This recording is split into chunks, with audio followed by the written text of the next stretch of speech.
ሰላም እንደምን ቆያችሁ የተወደዳችሁ የዩቲዩብ ቻናላችን ተከታዮች በአገር ውስጥም በውጭም ሆናችሁ የምትከታተሉን እንደምን አላችሁ? እኛ ደህና ነን።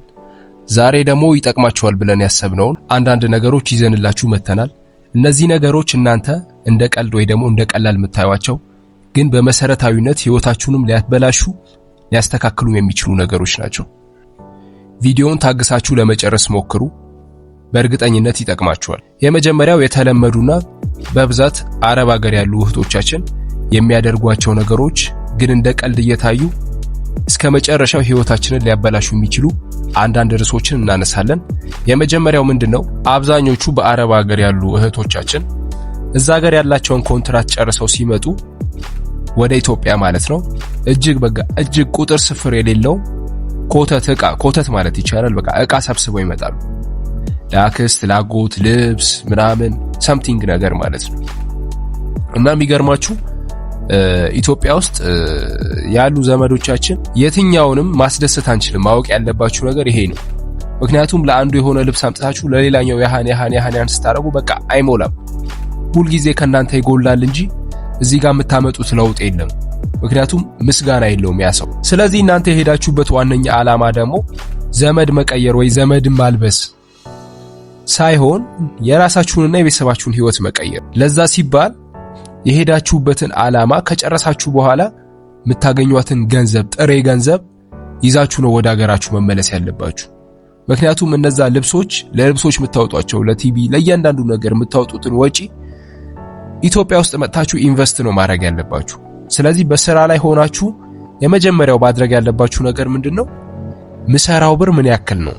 ያኔ ሰራውትን ብር ደግሞ ኢትዮጵያ ውስጥ መጥቼ ምን ላይ ነው ማዋል ያለብኝ የሚል ነው አስተሳሰባችሁ ላይ መኖር ያለበት እንጂ ልብስ ለዘመድ መላክ 10,000 ለንተና 5,000 ለንተና ምናምን እያላችሁ ብትልኩ እነዛ ሰዎች አያመሰግኑም። ኢትዮጵያ ውስጥ ያለ ሰው አያመሰግንም።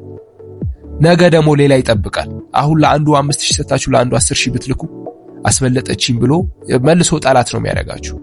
ግን እናንተ እነዛ የምትልኳቸውን ገንዘቦች ሴቭ አድርጋችሁ እዚህ መታችሁ የሆነ ነገር ቡና ቤት ብትከፍቱበት ወይ የሆነ መሬት ገዝታችሁ እንዲሸጥ መልሶ ያ መሬት እንዲሸጥ ብታረጉ ወይ የተለያየ ኢንቨስትመንት ላይ ብታውሉት ራሳችሁን ትቀይራላችሁ።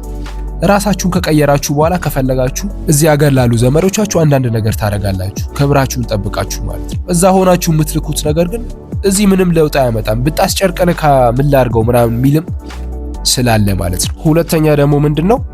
መጀመሪያ ላይ ስገባ እንደነገርኳችሁ ገንዘባችሁን ምን ላይ ማዋል እንዳለባችሁ ቀድማችሁ ማሰብ አለባችሁ። አንዳንድ ደግሞ አረብ ሀገር መተው እዚህ የሆነ ኢንቨስትመንት የጀመሩ ልጆች ካሉ ከነሱ ጋር ኮሙኒኬት ማድረግ አለባችሁ። ምንድነው መስራት ያለብኝ? ምን ብሰራ ያዋጣኛል? የትኛውን አካሄድ ነው መከተል ያለብኝ የሚለውን ነገር ስራችሁን እየሰራችሁ ማሰብ አለባችሁ። ይሄ ነገር ምንድነው? የመጀመሪያው ሞቲቬት ይሆናችኋል። ለምትሰሩትን ስራ ትወዱታላችሁ። ምክንያቱም ገንዘቡን ስለምታገኙ ያ ገንዘብ መጥቶ ደግሞ ምን ሊሰራ እንደሚችልና በምን አይነት ፍጥነት ህይወታችሁን ሊቀይር እንደሚችል ስለምታስቡት እስቲል እዛ የምትሰሩትን ስራ ሁሉ አይሰለቻችሁም፣ ትወዱታላችሁ። ከዛስ ያ የሚመጣው ገንዘብ መልሶ እናንተን ቀያሪ ይሆናል። እዛ ተቀጥራችሁ የሰው ብዙ ነገር ብቻ እናውቃለን። እዛ ተሰርቶ መጥቶ እዚህ ጋር እናንተን አለቃ ማያረጋችሁ ከሆነ ቀጣሪ ማያረጋችሁ ከሆነ ምንም አያረግም ያ ገንዘብ። ስለዚህ እዛ የለፋችሁበትን ገንዘብ እዛ ሰራተኛ ሆናችሁ ያመጣችሁትን ገንዘብ እዚህ ደግሞ አሰሪ መሆን አለባችሁ። ማማከርና ቢዝነስ አይዲያዎችን መፈለግ፣ ዩቲዩብ ላይ ምን ቢሰራ ያዋጣል እያላችሁ ሰርች እያደረጋችሁ መፈለግ። በጣም ብዙ ኢንቨስትመንት አለ እዚህ ሀገር ላይ። ለምሳሌ ቡና ቤት መክፈት አለ፣ ቁርስ ቤት መክፈት አለ፣ በትንንሹ ብንል ማለት ነው። ትንሽ አቅም ካላችሁ ደግሞ ውሃ ማከፋፈል አለ፣ ከድርጅት ተቀብላችሁ ሱቅ መክፈት አለ ምናምን። እነዛ ምን ያክል ገንዘብ እንደሚያስፈልጋቸው ምናምን ካልኩሌት አድርጋችሁ እያንዳንዱን ብር እዛ ላይ ታውሉታላችሁ። አንዳንድ ሰው የያዘውን ብር ምን ማድረግ እንዳለበት ስለማያውቅ ነው በብዛት የሚፈትነው። በሰው ሀገር ሄዳችሁ ተቃጥላችሁ የምታመጡትን ብር ሴቭ ነው ማድረግ ያለባችሁ። ከዛ ሴቭ ያደረጋችሁትን ደግሞ መልሳችሁ ወደ ገንዘብ መቀየር። ከዛ ሲያክስት ልጅ ያጎት ልጅ በከፈታችሁት ሱቅ በከፈታችሁት ኢንቨስትመንት ላይ ታሳትፉታላችሁ። ይሄ ነው እውነተኛ ለውጥ፣ እውነተኛ የቤተሰብ ለውጥ የሚባለው። ከዛ በኋላ ለቤተሰብም ትደርሳላችሁ። ብዙም አረብ ሀገር ላይ የምታባክኑት እድሜ አይኖርም ማለት ነው። ሶስተኛ ማወቅ ያለባችሁ ነገር ምንድነው? ረጅም ዓመት አረብ ሀገር ቆያችሁ ማለት ብዙ ገንዘብ አገኛችሁ ወይ ደግሞ ህይወታችሁን ቀየራችሁ ማለት አይደለም። አሁን ለምሳሌ የኔ የጓደኛዬ እናት አለች። እኛ ህፃን ሆነን ሄደችው እስቲል ወደ 20 ዓመት አረብ ሀገር ናት። ትመላለሳለች። በ2 ዓመት በ3 ዓመት ትመጣለች። ግን የሷንም የልጆቿንም ህይወት አልቀየረችም። ይሄ ደግሞ ትክክለኛ የሆነ መንገድ አይደለም። ረጅም ዓመት መቆየት አይደለም ነጥቡ። በትንሽ ዓመት ውስጥ የምታገኙትን ብር መልሳችሁ ሌላ ብር እንዲያመጣ ማድረግ ነው። ለምሳሌ በቀላል ምሳሌ አንድ ሰው 1 ሚሊዮን ብር ቢኖረው ያ 1 ሚሊዮን በራሱ 2 ሚሊዮን መሆን ይችላል። ዋናው የሚጠበቅበት ምንድነው? ያ 1 ሚሊዮን ብር ምን አይነት ስራ መስራት ይችላል? እንዴት ሊንቀሳቀስ ይችላል ነው። ከሆነ ዓመት በኋላ ብሩ ራሱ ነው እየወለደ ራሱን እያሳደገ የሚመጣው። የኛ ችግራችን ምንድነው? ገንዘቡን ቁጭ እናደርገውና ልክ ስንመጣ የሆነ ነገር ላይ ነው የምናውለው ወይ የሆነ በታትነን ነው የምንጨርሰው። ይሄ አዋጭ አይደለም። በእድሜ ጉዳይ ላይ በተለይ እዛ ረጅም ዓመት ስለቆያችሁ አይደለም። እዚህ ሆናችሁ ካልኩሌት አድርጋችሁ ነው መሄድ ያለባችሁ። ምን ያክል ጊዜ ቆይቼ ምን ያክል ገንዘብ አግኝቼ በዛ ብር ሰርቼበት ምናምን የሚል ነገር ነው ማሰብ ያለባችሁ። ሌላ ደግሞ አብዛኛው ሰው የሚሰራው ስህተት፣ በጣም ትልቅ ስህተት፣ የብዙዎቹን አይምሮ እያቃወሰ ያለ ስህተት ምንድነው? የምትሰሩትን ብር ራሳችሁ ጋር ነው ማስቀመጥ ያለባችሁ። አሁን ምንድነው? አንዳንዱ ወንድሙ ጋር ይልካል፣ አንዳንዱ እናትና አባቱ ጋር ይልካል፣ አንዳንዱ ደግሞ ባለቤቱ ጋር ወይ እጮኛ የሚለው ጋር ይልካል። አብዛኛው ከ160% የሚሆነው በእንደዚህ አይነት ወይ የሚያልፍ ብር ይበላል። ምክንያቱም እንደዛ ሰዎች እንመልሰዋለን ወይ እንተካዋለን ብለው የሆነ ነገር ያደርጉበታል። ከዛ እንደምታውቁት ኑሮ ሙድ ነው፣ ከየትም አምጥተው አይተኩትም። እናት ቤተሰብ ከሆኑ ደግሞ የልጄ ነው ምን ችግር አለ እያለ ወይ ለተቸገረ ይሰጡታል ወይ ሰው ያሳክሙበታል ምናምን። ሌላው ደግሞ ወንድም ምናምን ከሆነ የራሱን ህይወት ሊኖርበትም ይችላል። ፍቅረኛ ምናምን ከሆነ በተመሳሳይ ባንቺ ብር እሱ ትዳር ሊመሰርት ይችላል። ስለዚህ የራሳችሁን ብር ራሳችሁ ጋር የምታስቀምጡበት ወይ ደግሞ ኢትዮጵያ ውስጥ ያለ የራሳችሁ ባንክ ላይ የምታስቀምጡበትን መንገድ ማጣራት ማወቅና መጠቀም አለባችሁ። ምክንያቱም የሰጣችሁትን ብር አትሳቀቁም። ባንክ ነው፣ አንቃችሁ ትቀበላላችሁ፣ የትም አይሄድባችሁ። እዛ ጋር ግን የራሳችሁ ብር ለራሳችሁ ጠላት ነው የሚያፈራላችሁ።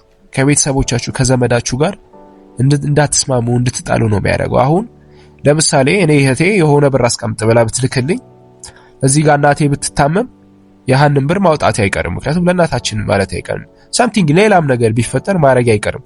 የሆነ አዋጭ ቢዝነስ መጣ ብባል እሺ ያው ያዋጣኛል ብዬ እዛ ላይ ኢንቨስት አድርጌው ልከስር እችላለሁ። የእህቴ ነው የሚል ሐሳብ አለ ወይ አተርፋለሁ ብዬ ነው። ይሄ ደግሞ እዛ ሀገር ተቃጥላ ለምታመጣ ሴት የአይምሮ መቃወስ ነው። ብዙ ሰው እንደዚህ ይጎዳል። ስለዚህ ማድረግ ያለባችሁ ነገር ምንድነው?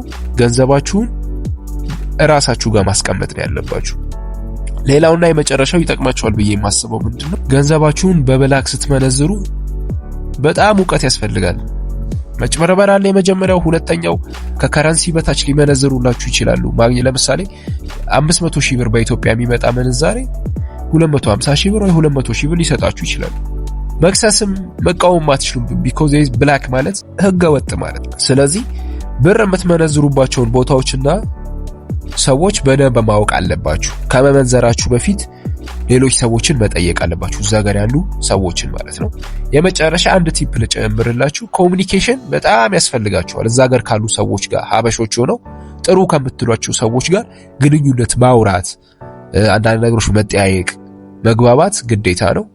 እነዚህ ነገሮች በትክክል ከተገበራችሁ ስኬታማና ውጤታማ እንዲሁም ደግሞ ሰው ሀገር የለፋችሁበትን ጉልበታችሁን ያወጣችሁበትን ነገር መልሳችሁ ማግኘታችሁ ገንዘብ ደግሞ ህይወታችሁን መቀየራችሁ አይቀርም ማለት ነው። እነዚህ ነገሮች ያው ከጊዜ አንፃር ለእናንተ ይጠቅማሉ ብለን የምናስባቸውን ነገሮች እንደዚህ አጠር እያደረግን እንጽፍላችኋለን።